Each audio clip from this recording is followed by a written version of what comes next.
In every time. आपका देश सदैव सर्वोपरि है। उसके बाद आता है आपके मातहत काम करने वाले जवान, और आपका स्वयं का सेफ्टी वेलफेयर वगैरह हमेशा लास्ट में आता है। ये एक बहुत महत्वपूर्ण चीज है जो किसी भी सैनिक को अधिकारी बनने से पहले सिखाई जाती है।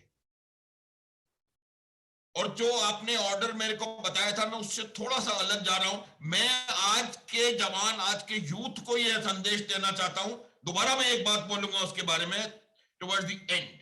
यही संदेश देना चाहता हूं कि आप जहां हैं, आप जो काम कर रहे हैं, जिस चीज में आप अपने आप को आगे बढ़ा रहे हैं, एक बात सदैव ध्यान रखें कि जो काम करें उसको अपनी बेस्ट एबिलिटी के हिसाब से करें और देश को सर्वोपरि रख के काम अपना करें, किसी भी फील्ड में आप काम कर रहे हैं। अब प्रश्न आता है कि सेना कैसे आपको तैयार करती है, क्या आपका मोटिवेशन रहता है। मैं आपको एक छोटी सी बात बताना चाहता हूं। यह प्रश्न कई बार हुआ है, कई बार मेरे को लोगों ने प्रयास किया बताने का कि यार आपके पास तो एक बहुत वेल डिसिप्लिन्ड वर्कफोर्स है, बहुत अच्छे वेल ट्रेन्ड लोग हैं, तो आपका काम तो बहुत आसान है। कोई टारगेट्स नहीं है, कोई डेडलाइंस नहीं है, कोई डेट्स नहीं है, कोई कुछ नहीं है। तो मैं उनको यही बताता हूं हर हमेशा कि ये प्रश्न का जवाब ये है कि आप एज ए मैनेजर और एज ए एडमिनिस्ट्रेटर और एज ए ब्यूरोक्रेट और एज व्हाटएवर यू आर, आप चाहते हैं, आप डिमांड करते हैं अपने मातहत काम करने वाले लोगों से रिजल्ट्स, टारगेट्स, टाइमली। जबकि मेरा काम है, एक सैनिक मिलिट्री लीडर होने की वजह से मेरा काम है अपने जवान को बताना, अपने जवान से उसका जीवन मांगना कि हम लड़ाई में जा रहे हैं, निश्चित रूप से वहां पर मरना या घायल होने का चांस है, आप आए। तो फंडामेंटल डिफरेंस जो है, वो फंडामेंटल डिफरेंस आता है कि a manager or a bureaucrat or anybody else manages people to work for results. A military leader leads people to death. हमारा काम अपने कमान को मृत्यु की ओर ले जाना ताकि देश सुरक्षित रह सके। जब ये बात बताई तब उनको समझ में आया कि क्या लेवल ऑफ मोटिवेशन है, किस लेवल ऑफ मोटिवेशन को आपको अचीव करने की आवश्यकता है कि आप अपने जवान को उसके खुद को न्यौछावर कर देने के लिए मोटिवेट कर सकें। कोई पैसा, कोई और चीज इस बात को मोटिवेट नहीं कर सकती। इसको करने के लिए वो आप जब से सेना में आते हैं तब से लगातार वो आपके दिमाग में ये बात बैठाई जाती है। कर्नल वाई के माथुर ने पासिंग में मेंशन किया था नाम नमक निशान। एक सैनिक अपना काम क्यों करता है? वो काम करता है नाम नमक और निशान के लिए। वो काम पैसे के लिए नहीं कर रहा। और नाम नमक और निशान, अब आपको मैं बताता हूं कि जो इसको डेवलप कैसे करते हैं इस एबिलिटी को। ये एक उसकी इंडिविजुअल वर्च्यू है जो कि हम उसको शुरुआत से सिखाते हैं। क्योंकि देखिए, आप ये बात मानिए कि हमारा जो प्रोफेशन है, चाहे वो एयरफोर्स हो, चाहे वो नेवी हो, चाहे वो आर्म फोर्स, कोई भी आर्म फोर्सेस हैं, उस प्रोफेशन का पहला लेसन हमें जो सिखाया जाता है वो यही है कि there is no second place, there is no silver medal in war. You either win or you end up in a graveyard. या तो आप विजयी होंगे, अन्यथा समाप्त। तो ये जो विजय, हमेशा सदैव जीतने का जो जुनून है, वो जुनून एनडीए या जिस भी रास्ते से आप फौज में आ रहे हैं या रेजिमेंटल ट्रेनिंग सेंटर में, उस दिन से सिखाना शुरू हो जाता है। जो आपकी सेल्फ एस्टीम है, जो ट्रिगर चंद्रमौली साहब बता रहे थे, जो ट्रिगर आपके अंदर है, जो कि आपको इस बात के लिए प्रेरित करता है कि आप जाएं 20,000 फुट की ऊंचाई पर पहुंचे, उसके बाद आपको कहा जाएगा कि दुश्मन सामने है, हमें दुश्मन को भगाना है, मृत्यु लगभग निश्चित है, मृत्यु नहीं भी है तो कम से कम आपका जो जो लोग लीड कर रहे हैं उनका नुकसान होना लगभग निश्चित है। उस परिस्थिति में भी we get more volunteers to lead than we need. जितने लोग हमें चाहिए लीड करने के लिए, उससे ज्यादा हमें मिलते हैं जो कि वॉलंटियर करते हैं कि मैं आगे जाऊंगा, नोइंग फुल्ली वेल। तो ये जो सेल्फ एस्टीम है, ये सेल्फ एस्टीम उसके ट्रेनिंग के दौरान एक जवान के अंदर सेल्फ एस्टीम को बनाया जाता है, उसको हमेशा जीतने का जुनून उसके दिमाग में बैठाया जाता है, इतिहास पलटन का पढ़ाया जाता है, पलटन के नाम और पलटन की इज्जत के बारे में उसको समझाया जाता है, ताकि वो उसके नाम और इज्जत के लिए कोई भी कुर्बानी देने के लिए तैयार रहे, तत्पर रहे। ये जो उसकी इंडिविजुअल सेल्फ एस्टीम है, वो पलटन की कलेक्टिव सेल्फ एस्टीम के साथ अलाइन होती है, और ये अलाइनमेंट इवेंचुअली जाकर के ग्रेटर कॉज, जो कि आपका देश है, देश की सुरक्षा है, उससे अलाइन होता है। और ये वही सेल्फ एस्टीम है जो कि आपको, जब आप लड़ाई के मैदान में हैं, आपको अपना सर्वस्व न्यौछावर करने के लिए प्रेरित करती है, और आप कुछ भी करने को वहां पर तैयार होते हैं। हमको ये समझना चाहिए कि ये जो आपका जुनून है, ये मैंने देखा है लाइफ जिंदगी को और मौत को बहुत करीब से। मैं आपको एक छोटी सी बात बताता हूं। दाविदगंज बारामूला में मैं पलटन का सीईओ था। बड़ा आपको सोचने की जरूरत है कि किस प्रकार से उसका माइंड सेट है जवान का, कैसे वो रहता है, कैसे वो जीता है, कैसे वो जीवन आपकी सैनिक लाइफ में आगे आगे चलता है। तो हमारा एक एम्बुश हुआ, मैं किसी ऑपरेशन के लिए गया हुआ था, हमारा एम्बुश हुआ, और मेरे पर्सनल जो सिक्योरिटी बॉडीगार्ड, जो सिक्योरिटी वाले से मेरा पर्सनल इमीडिएट सिक्योरिटी ग्रुप था, उसमें से 4 लोगों को गोली लगी। किस्मत अच्छी थी मेरी कि मैं आपके सामने आज मेरे को बोलना था, इसलिए मैं आपके सामने हूं, अन्यथा वो गोलियां मेरे लिए थी। उन 4 में से 2 वहीं अपने 2 ने प्राणों की आहुति दे दी, 2 बहुत सीरियसली इंजर्ड हो गए। रात के 1:30 बजे का समय था। बारामूला से श्रीनगर जो कि हॉस्पिटल है, उसका जाने का रास्ता 2 घंटे का है। मैंने अपना डॉक्टर एक बुलेट प्रूफ गाड़ी में, माइंड प्रोटेक्टिव व्हीकल में, इन दोनों घायल जवानों के साथ श्रीनगर अस्पताल भेजा। और जब वो डॉक्टर वापस आया उनको हॉस्पिटल में भर्ती कराने के बाद, तो जो उसने मुझे बताया वो उससे रोंगटे खड़े होते हैं आज भी। जब वो वापस आया तो उसने बोला कि सर मैं आपको एक बात बताना चाहता हूं। मैंने कहा बोलो। तो उसने कहा कि ये जो 2 जवान थे बहुत बुरी तरह घायल थे और बेहोशी की अवस्था में थे, लेकिन बारामूला से श्रीनगर के जर्नी के दौरान कम से कम 4 या 5 बार उनको होश आया, और 4 और 5 उन चारों पांचों बार उन्होंने उठ के मात्र एक बात मेरे से पूछी कि सीओ साहब कैसे हैं। वो जो व्यक्ति लगभग मृत्यु के द्वार पे खड़ा है, उसे उस समय अपना परिवार नहीं याद आया, अपना खुदा नहीं याद आया, अपने बच्चे नहीं याद आए, अपनी पत्नी नहीं याद आई, अपने मां बाप नहीं याद आए। उसे याद आया कि मेरा सीओ ठीक है कि नहीं है, क्योंकि वही उसके बारे में, वही उसका जो it can not be explained. ये बात कही नहीं जा सकती, बताई नहीं जा सकती। ये कमिटमेंट है कि सीओ है हमारा, तो वो उसके लिए वो ईश्वर से भी ऊपर है।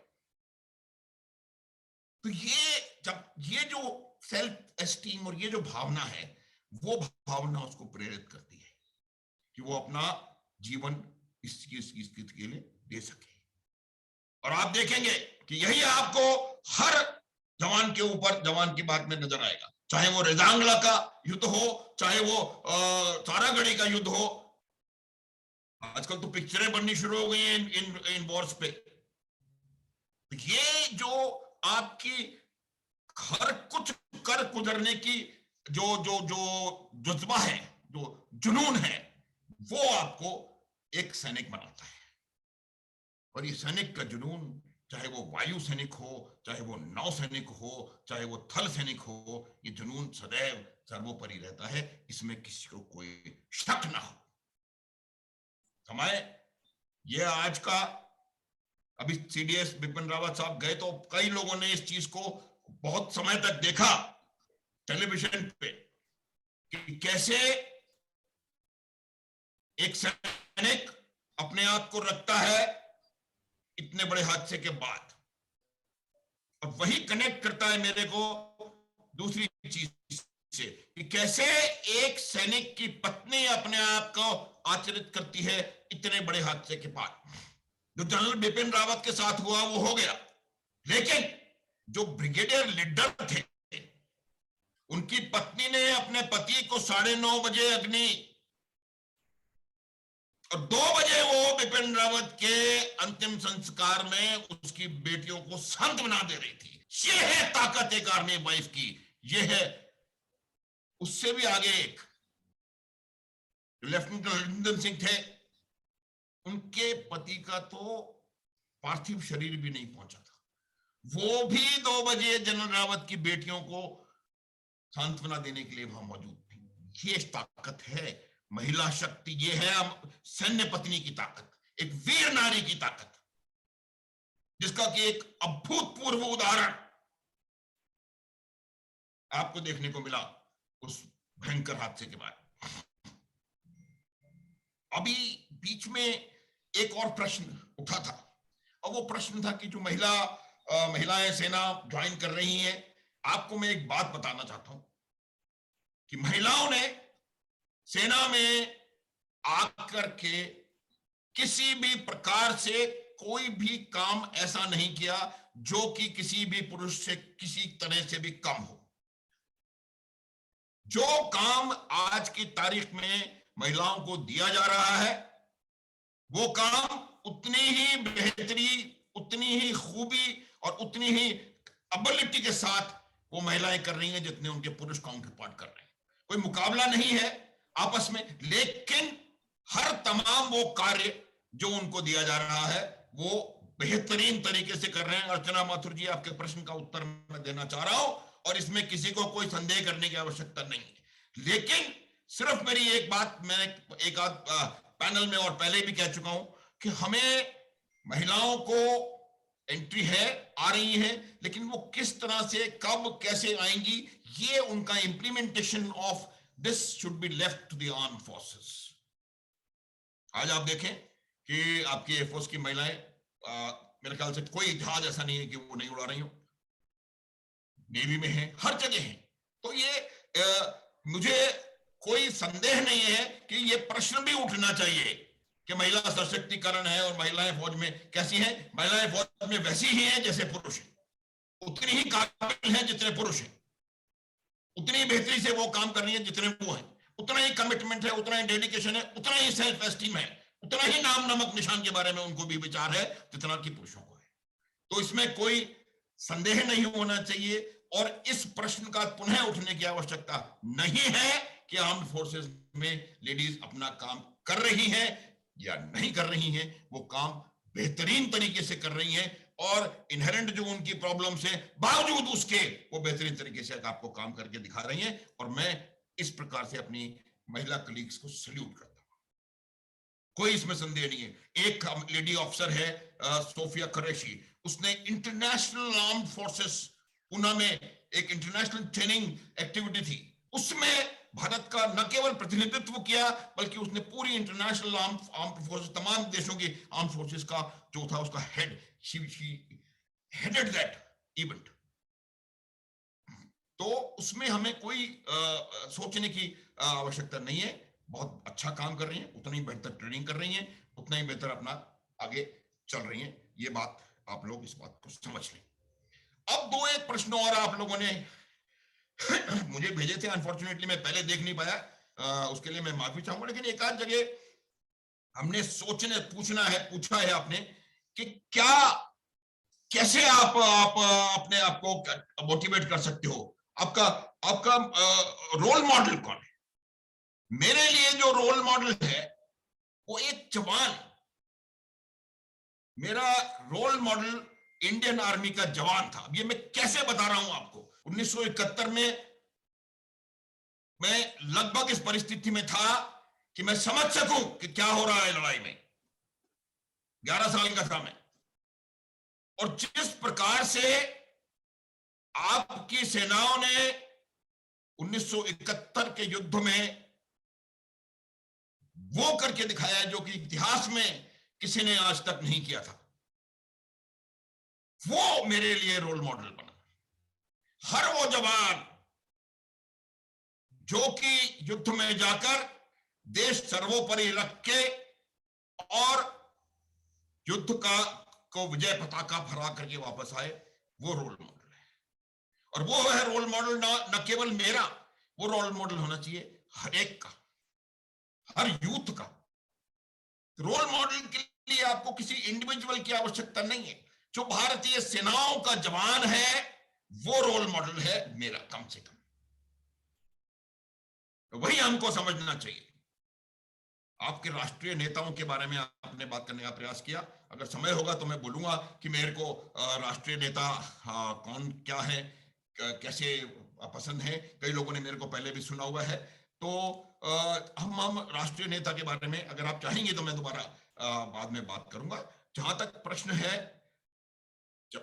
आने वाले जो जनरेशन है उसके लिए संदेश छोड़ने का, उसके लिए मैं एक ऋग्वेद में एक कथा है, उस कथा के माध्यम से आपको बताना चाहता हूं। यह कथा it called predicament of a devotee. शायद आप लोगों ने सुना होगा, पढ़ा होगा कि एक भक्त है ईश्वर का, और वो ईश्वर का भक्त ईश्वर को कुछ कहता है कि मैं ईश्वर को कुछ देना चाहता हूं। वो फल लेके जाता है, तो फिर वो सोचता है कि यार ये फल तो ईश्वर के बनाए हुए हैं, अगर ये भी उसी का बनाया हुआ है तो मैं उसको कैसे दे सकता हूं। तो फिर वो कुछ पुष्प लेके जाने के प्रयास करता है। पुष्प भी उसको लगता है कि यार ये भी ईश्वर की रचना है।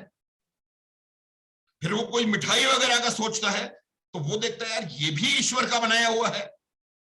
फिर वो कहता है कि मैं कुछ मंत्र करूंगा, पूजा करूंगा, लेकिन उस पूजा के मंत्रोच्चार में जिस हवा को आप सांस ले रहे हैं वो भी उसकी दी हुई है।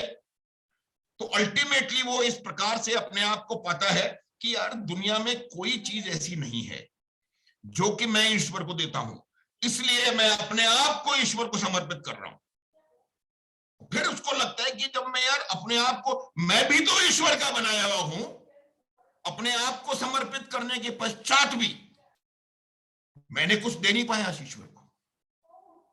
उस प्रश्न का उत्तर है कि जितनी भी चीजें हैं दुनिया में वो तमाम ईश्वर की बनाई हुई हैं, लेकिन उन चीजों का प्रयोग करके जो काम आप कर सकते हैं वो आपका है।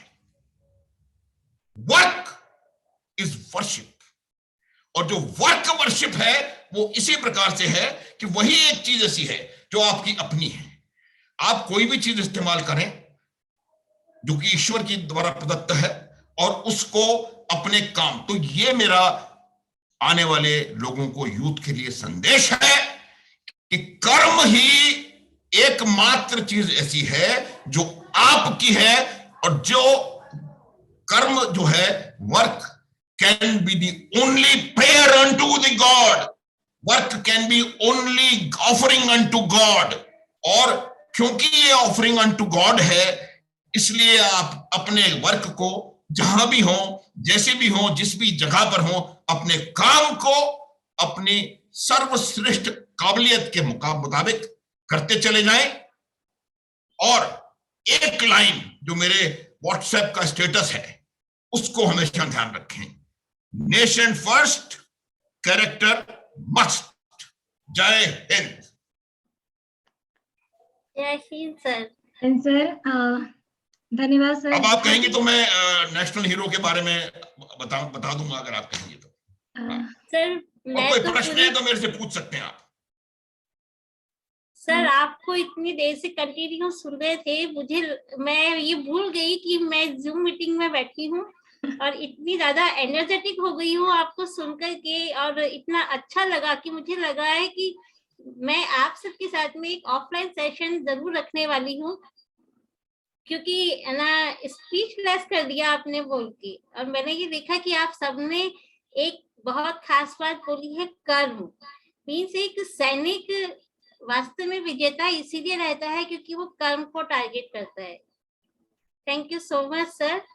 भगवान की आरती में आपने सुना होगा, एक सेंटेंस आता है कि तेरा तुझको अर्पण क्या लागे मेरा, तो वो भी बता रहे हैं कि इसमें तेरा कुछ नहीं लगा है, तेरा जो लगना है वो जन अनुज ने बताया है।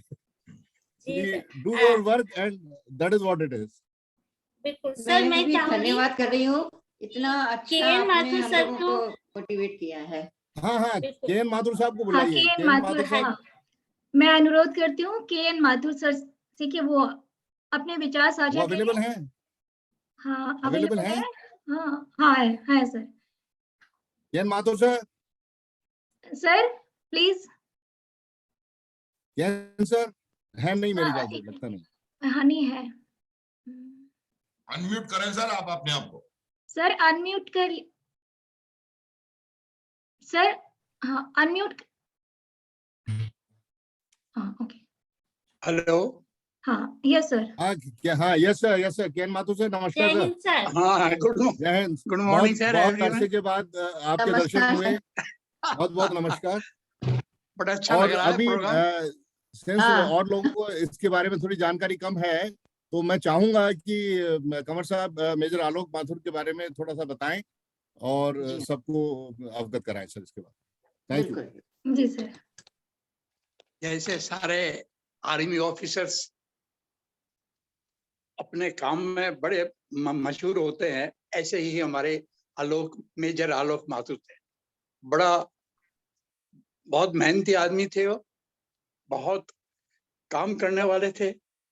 हमारा तो खैर उनसे बहुत कम टाइम साथ रहा, लेकिन जब वो अपने ड्यूटी पर थे, मैं आपको उसका एक उदाहरण बता रहा हूँ, उनके साथ कैसा हादसा हुआ। वो जब अरुणाचल प्रदेश में थे तो वो इंजीनियर थे, सिविल इंजीनियर थे।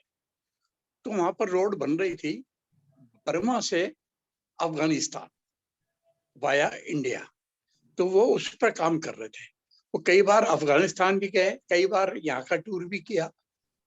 तो उनके पास कैश बहुत रहता था, मतलब इवन 25 लाख 20 लाख लेबर को बांटना था, होता था। तो ये वहां के अरुणाचल प्रदेश वालों को पता था कि ये मेजर साहब आते हैं। हालांकि उनके पास हेलीकॉप्टर था, सब कुछ सुविधाएं थी, परंतु उस दिन जो होनहार होता है वो होता ही है, होकर रह जाता है। उस दिन उनको हेलीकॉप्टर नहीं मिला बाई चांस, तो वो गाड़ियों में अपनी जिप्सी में और 2 ट्रक लेकर के आर्मी के वो साइड पर जा रहे थे।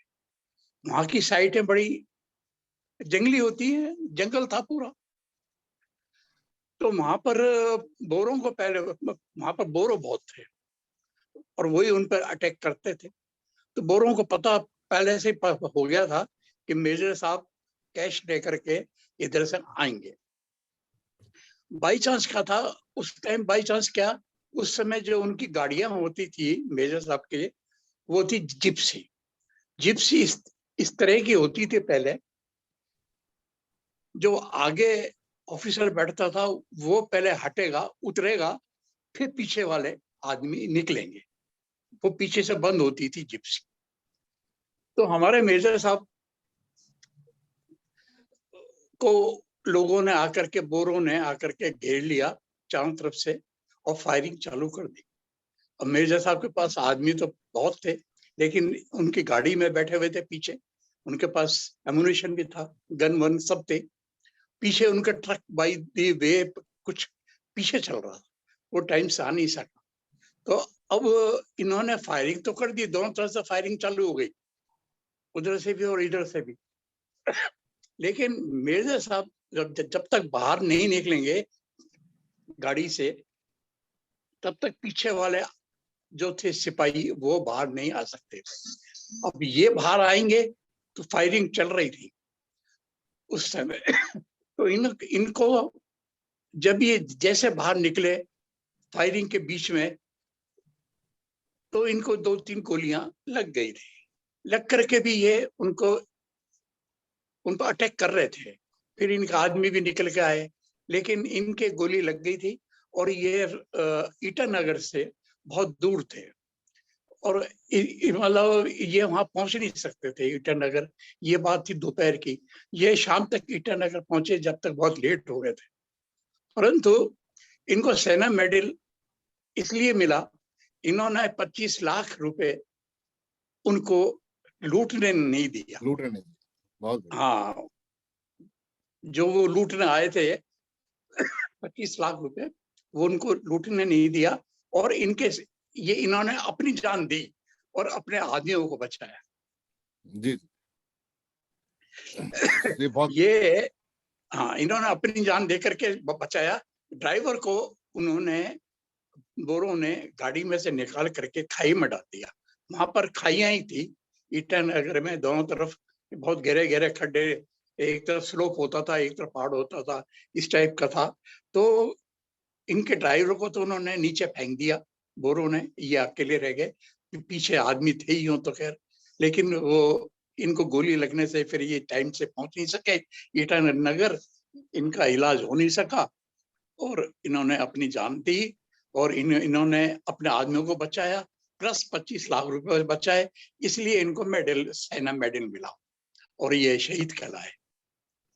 अब चूंकि अब जो होनार होता वो तो हुई, उस टाइम हेलीकॉप्टर भी आगे फिर बाद में इनको उठाने के लिए, ले जाने के लिए, लेकिन बहुत लेट हो गया था। जब तक ये ईटानगर पहुंचे, जब तक इनके साथ ट्रेजेडी हो गई थी पूरी, ये बच नहीं सके। लोगों ने खूब कोशिश करी बचाने की, लेकिन ये बच नहीं सके। बड़े होनहार थे, यंग थे बिल्कुल, इतना स्मार्ट आदमी। जैसे और भी मेजर होते ही हैं, सभी यंग ही होते हैं, ये भी बहुत स्मार्ट थे, बहुत होशियार थे, इंजीनियर थे। और इन्होंने भी मतलब एनडीए, ये फर्स्ट अटेम्प्ट में एनडीए में आए और एनडीए करने के बाद फिर इन्होंने दिल्ली से, जवाहरलाल यूनिवर्सिटी से इन्होंने इंजीनियरिंग करी, सिविल इंजीनियरिंग करी। फिर ये आर्मी में चले गए थे और आर्मी में रहे थे। ज्यादा इनकी सर्विस भी नहीं हुई थी, 2-3 जगह ये इनकी पोस्टिंग हुई थी, चंडीगढ़ वगैरह। चंडीगढ़ जब हुई थी, जब मेरी बेटी की शादी हुई थी, जब ये चंडीगढ़ में एज ए कैप्टन ही थे उस टाइम। फिर बाद में ये मेजर बने। ये तो ऐसा तो हुआ के माधव इनके साहब, सर सॉरी टू इंटरप्ट, तो असली युद्ध है वो सैनिक के परिवार का उसके जानने के बाद शुरू होता है। मैं मान सकता हूं कि सोच सकता हूं और समझ सकता हूं कि किस तरह की ट्रॉमा में वो मैसेज आपको रिसीव हुआ होगा। और उसके बाद मैं एक दिन स्विमिंग पूल, अपना सर अनु सर, अपना आर्मी स्विमिंग पूल में I came across the youngster 15-16 years old and just asked him, "You are handsome, which class you are studying? Then what's your father's name?" So he was very proud to say that my father is Shaheed Major Alok Mathur. I was very happy to meet him there. He must be doing very well. And आपने भी अपने परिवार को settle किया होगा, उसमें आपका जो योगदान है उसमें शादी करने तक ही लेवल खत्म नहीं हो जाता, आप समझिए इस बात को। उसके बाद उसके परिवार को सेटल करना, और मैं बहादुरी की सीमा समझ सकता हूँ आपकी बेटी की, जिस तरह से उसने पूरे एजुकेशन, बच्चों का और अपने आप के सेटलमेंट को हैंडल किया। Sir thank you very much sir, we are really honoured to have you with अस।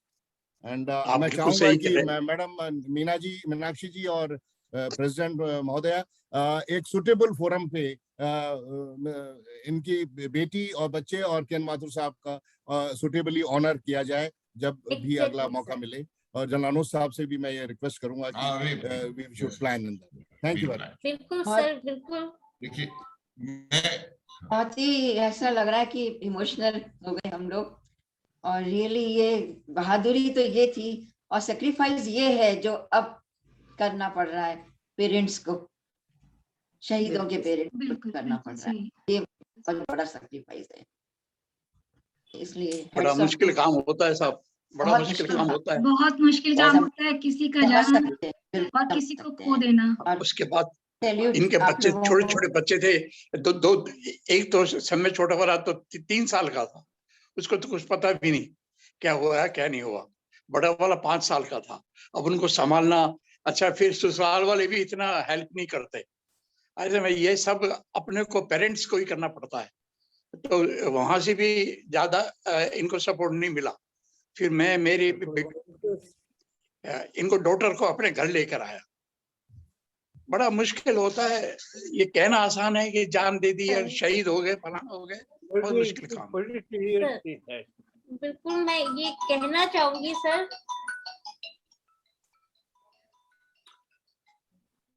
कि हम न्यूज़पेपर में पढ़ते हैं, हम सम्मान भी दे देते हैं, कई व्हाट्सएप फेसबुक पे न्यूज आती है, हम सैल्यूट लिख देते हैं, लेकिन आपको सुनकर के और जो अभी बाकी सर लोगों ने बोला तो महसूस होता है कि रियलिटी जो फेस करने वाले होते हैं वो जानते हैं कि असल में सिचुएशन क्या है, असल में बहादुरी क्या है, पेशेंस क्या है, शहीद होना, देश के लिए सेवा करना क्या है। आप मीनाक्षी सुन जी, के मीनाक्षी आज का जी, हमारा हाँ I have only 1 minute, Meenakshi ji. Okay Only 1 minute. The Zoom class will be over. Zoom will be Okay. over after 1 minute. Okay. तो ओके आप तो मैं चाहें तो चाहूंगी दोबारा कंटिन्यू। नहीं जवान- मैं अच्छा सर से चाहूंगी, सर अगर आप लोगों में से कोई कुछ कहना चाहते हैं तो जरूर कहें, तो हम मीटिंग को एक्सटेंड कर लेंगे, अदरवाइज हम मीटिंग को इस टाइम के बाद ओवर कर लेंगे।